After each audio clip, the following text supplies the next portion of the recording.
பாதகாதிபதி எப்படி பாதகம் செய்வார் அப்படிங்கிறத நீங்கள் திசையில் கணிக்கலாம்.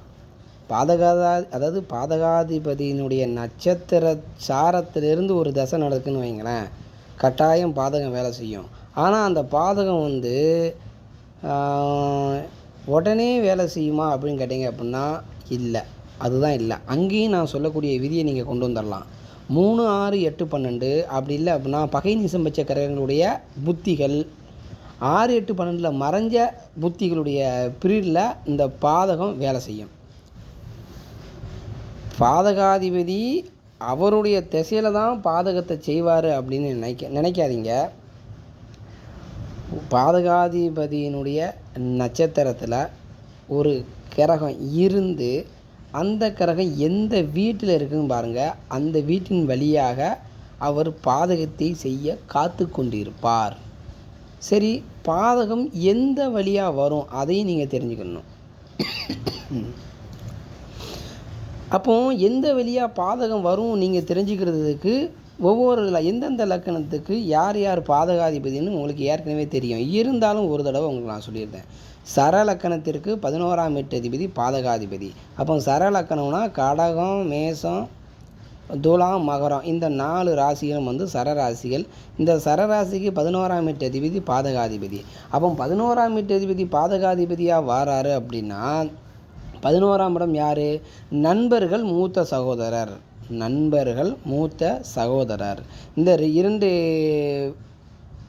இரண்டு பேரால் தான் உங்களுக்கு பாதகம் ஏற்படும். சரிங்களா?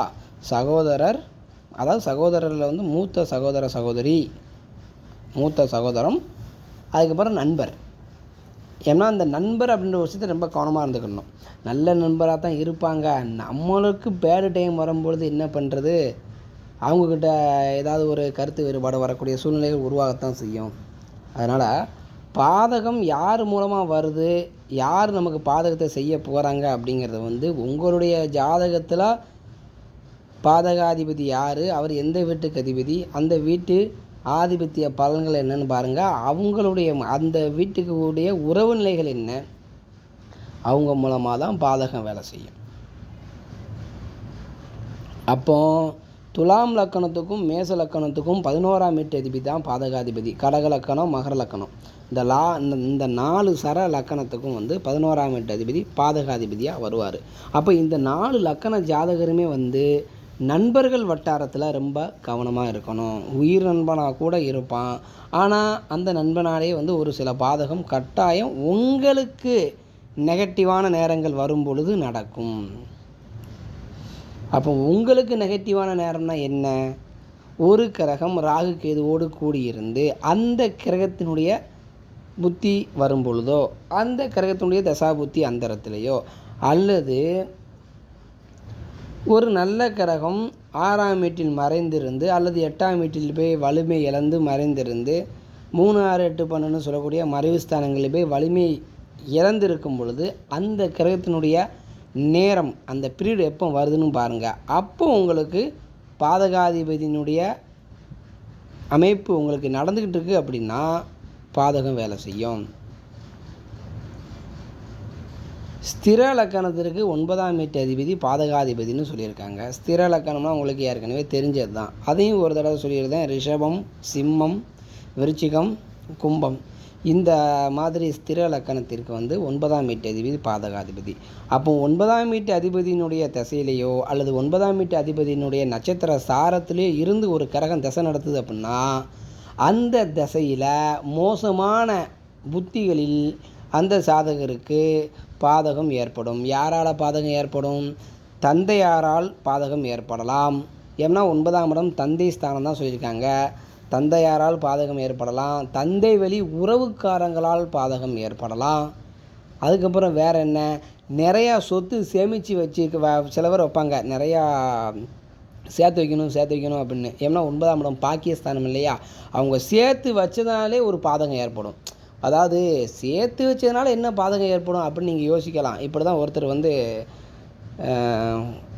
கடனை உடனே வாங்கி அவருடைய வருமானத்துக்கு போக எக்ஸ்ட்ரா கடனை வாங்கி முதல்ல ஓரளவுக்கு நார்மலாக தான் இருந்திருக்கிறாரு. அப்போ ஒரு சின்ன இடங்களாக வாங்கியிருக்காரு, நிலங்கள், அதாவது அசையா சொத்து ப்ராப்பர்ட்டியில் ரூபாயை போட்டு இருந்திருக்காரு.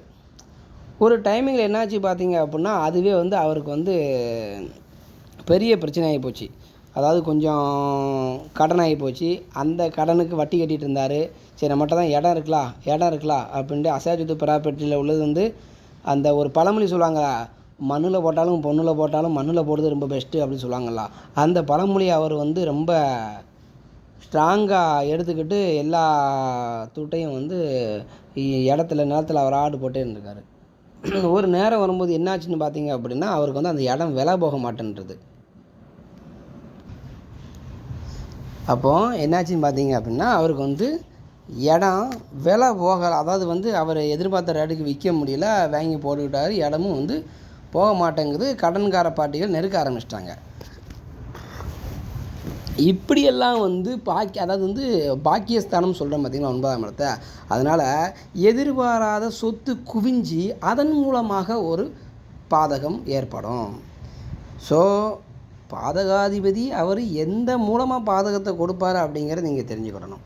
11ஆம் சரலக்கணத்துக்கு 11ஆம் வீட்டு அதிபதி பாதகாதிபதி மூத்த சகோதரன் மூலமாகவும் நண்பர்கள் மூலமாகவும் பாதகத்தை தருவதற்கு அவர் காத்து கொண்டிருப்பார் அந்த பாதகாதிபதி. அதே போல் 9ஆம் வீட்டு அதிபதி தந்தை மூலமாகவும் தந்தை வர்க்கத்தாரின் மூலமாகவும் நாம் சேர்க்கும் சொத்து சேர்க்கை அதன் மூலமாகவும் பாதகம் தருவதற்கு காத்து கொண்டிருக்கும் அந்த கிரகம். ரைட்டு. சரஸ்திர உபய லக்கணம் அப்படின்னு 3 விதி இருக்குல்ல. அதில் சரலக்கணம் ஸ்திர லக்கணத்துக்கு நம்ம பாதகாதிபதியை ஷார்ட்டாக பார்த்துட்டோம்.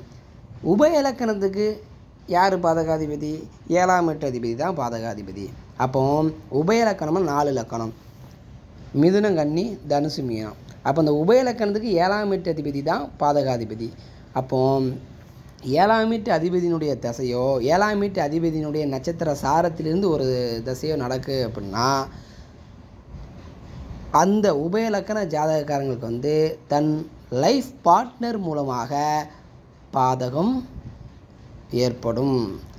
இதெல்லாம் வந்து எப்படிங்க, நீங்கள் இதுக்கு முன்னாடி சொன்னீங்க தந்தை வழி வர்க்கத்தார்னு சொன்னீங்க, தந்தை மூலமாக சொன்னீங்க, சரி சொத்து சேர்க்கறது கூட ஒரு விளக்கம் கொடுத்தீங்க.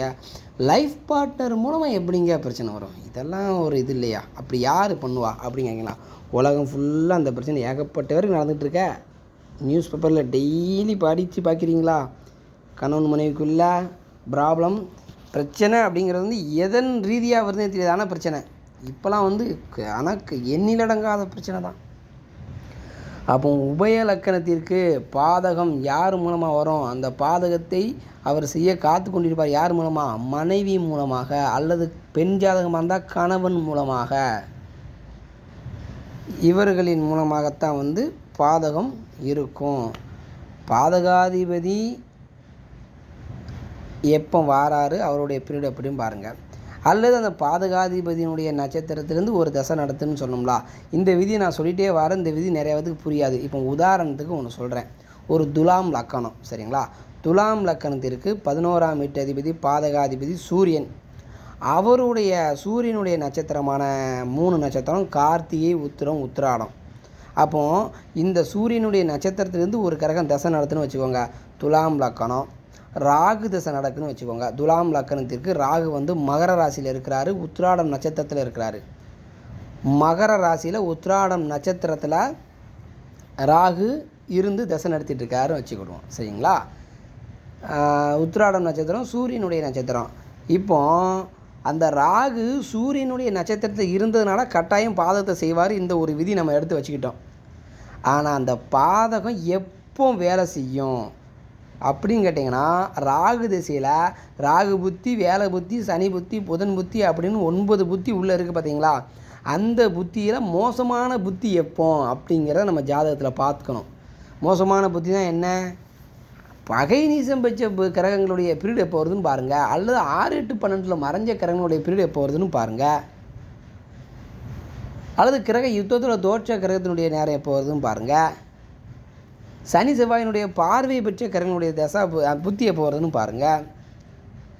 அப்போ அந்த புத்தி வரும்பொழுது அந்த சாதகருக்கு அந்த பாதகாதிபதியின் மூலமாக பாதகங்கள் கடுமையாக, மிக கடுமையாக இருக்கும். இந்த மாதிரி நேரத்தில் 7.5 சனி, அஷ்டம சனிலாம் 2ஆம் பட்சம். ஒரு வேளை 7 சனி அஷ்டமச்சனியும் உள்ளே வந்துடுச்சுன்னு வைங்க, அவ்வளோதான். அந்த ஜாதகக்காரு ஸ்தம்பிச்சு போயிடுவார். பிரச்சனை கடுமையாக கோரத்தாண்டவம் ஆடும். அப்போ 4ஆம் வீட்டில் ராகு இருந்துன்னு சொல்லிட்டேன். 4ஆம் வீட்டில் ராகு இருந்தால் எந்த மாதிரியான பிரச்சனைகள் இருக்கும், எந்த மாதிரியான பாதகங்கள் இருக்கும்? 4ஆம் இடம் என்ன? நிலம், வீடு. நிலம், வீடுனா என்ன? அசையா சொத்து ப்ராப்பர்ட்டி தானுங்க. அப்போ அசையா சொத்து ப்ராப்பர்ட்டியின் மூலமாக நண்பரிடத்தில், அவருக்கு நெருக்கமான நண்பரிடத்தில் ஏதாவது ஒரு கையெழுத்து போட்டிருக்கலாம், அல்லது இடம் கொடுக்கல் வாங்கல் பிரச்சனை, இடம் வாங்கின பிரச்சனை, இல்லை வீட்டில் இருந்த பிரச்சனை, வீட்டை விட்டு குடியிருந்து வெளியேறாத பிரச்சனை, இல்லை இந்த வீடு என் பேரில் தான் இருக்குது, நம்ம 2 பேரும் சேர்ந்துல, அதாவது ஒரு சிலர் என்ன பண்ணிப்பாங்க, நம்ம 2 பேரும் சேர்ந்து வந்து பார்ட்னர் போட்டு இந்த இடம் வாங்குவாங்க. இந்த மாதிரி பிரச்சனை. பார்ட்னர்னால் என்ன? ஃப்ரெண்டு கூட தானே பார்ட்னர் வைப்பார். அங்கே பிரச்சனை. இவர் தொட்டு அவர் அபகரிச்சிடலாம், அவர் தொட்டு இவர் அபகரிச்சிடலாம். அப்போ யார் தொட்ட யார் அபகரிச்சிருப்பான்னு பார்க்குறதுக்கு வந்து யாருக்கு 9ஆம் வீட்டு அதிபதி வீக்காக இருக்குன்னு பாருங்கள். 2 நண்பர்கள் 2 ஜாதகத்தில் யாருக்கு லக்கணத்தோடு அட்டமாதிபதி சம்மந்தப்பட்டிருக்காருன்னு பாருங்கள். அட்டமாதிபதி சம்மந்தப்பட்டு தான் அவன் எப்போவாது ஏமாற்றிட்டு போகலாம், எப்போ இவனுக்கு டிமிக்கி கொடுக்கலாம் அப்படின்னு காத்துட்ருப்பான். இப்படிலாம் நிறையா இருக்குது. ஸோ என்ன தான் நம்ம சாதகம் முழிச்சு தெளிவாக பார்த்துட்டு இருந்தாலும் நம்முடைய நேரம் வரும்போது நம்ம அதை ஃபேஸ் பண்ண முடியாமல் மாட்டிக்கிடுவோம். அதனால் வந்து ஒரு தடவைக்கு 100 தடவை ஜாதகத்தை நீங்கள் நல்லா ஆராய்ஞ்சிக்கோங்க. சரி, என்ன தான் ஜாதகம் பார்த்தாலும் அந்த நேரத்தை மிஞ்ச முடியாது அப்படிங்கிறது எனக்கும் தெரியும். அதுக்கு எந்த கோயில் வழிபாடை வச்சுக்கிடணும் அப்படிங்கிறதான் நம்ம ஜோதிடத்தில் நம்ம தெளிவாக கற்றுக்கிடணும். ஆமாம், இறை வழிபாடு ரொம்ப இம்பார்ட்டன்ட் இல்லையா? ஒரு சில பிரச்சனைகள் இருக்குது அப்படின்னா அதை கடந்து போகிறதுக்கு வந்து இறை வழிபாடு தான் கை கொடுக்கும். சொல்லலாம், ஒரு சில நேரங்கள் வந்து கடுமையான பிரச்சனைக்கு வந்து கடவுளே வந்து வெறுக்கக்கூடிய அளவுக்குலாம் நடக்க தான் செய்யும், இல்லைன்னு சொல்லலாம். அதற்கும் அந்த என்ன பிரச்சனை நடக்கோ அதற்கு ஏற்றார் போல் கோயில்கள் இருக்குது, அந்த இறை வழிபாடுகளை நம்ம மேற்கொள்ளணும். சரிங்களா? அதனால் வந்து பாதகாதிபதி இப்படித்தான் பாதகத்தை செய்வார், இவர்கள் மூலமாக பாதகத்தை செய்வார். பாதகாதிபதி தசையில், அதாவது ஒரு தசையில் பாதகாதிபதி எப்படி உள்ளே பங்கெடுக்கிறார் அப்படிங்கிறத அடுத்த வீடியோவில் நான் சொல்கிறேன். வாழ்த்துக்கள். வாழ்க வளமுடன்.